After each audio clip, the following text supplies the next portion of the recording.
Hi, welcome back. We were discussing the different type of the tips or different tips for the stock investment, that if you are going to invest in the stock market, what are the main things that you should consider? So the next thing we have, the number 4, is the concept of the start small. Start small means what? That there's a possibility that obviously the people have the money.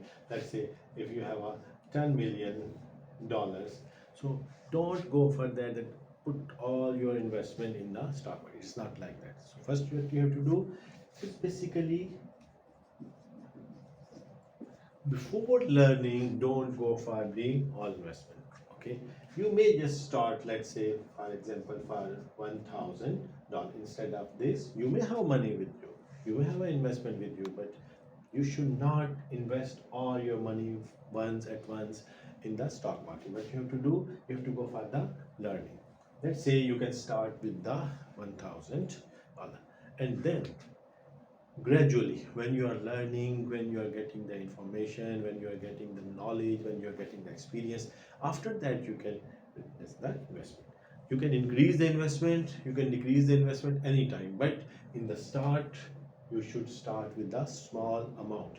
That small amount, let's say like a $1,000, it is like that, this $1,000 is the loss.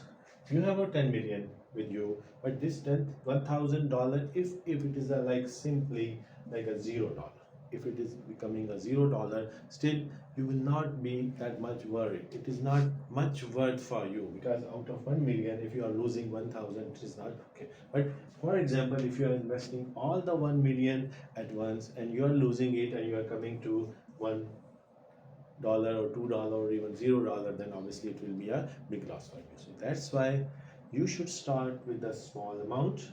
You should learn, and sometimes there are different type of the softwares are available. Even there's a possibilities that you're not going for the real-time trading, or you're not going for the trading. Actually, you're going for the simulations. Simulations mean that you're investing, the different softwares are there. Let's say that we assume that we are investing $1,000, and then you're trading, and that is not a real trading, that is a dummy trading. You are purchasing, you are buying, you are selling, and you are seeing that how much the return you are getting. But obviously up to one point you have to go for the real trading. But when you are starting for the real trading, start with the small amount.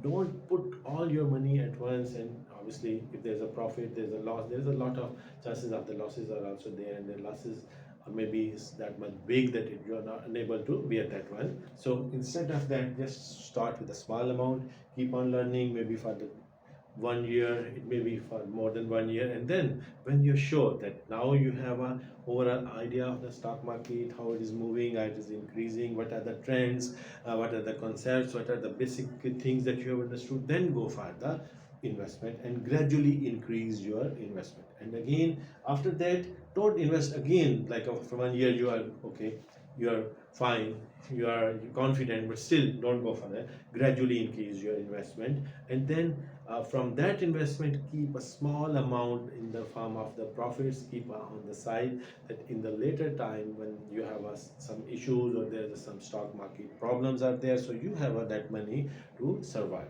Okay, so this is the important thing, that start with a small amount, not go for the all your savings as an investment.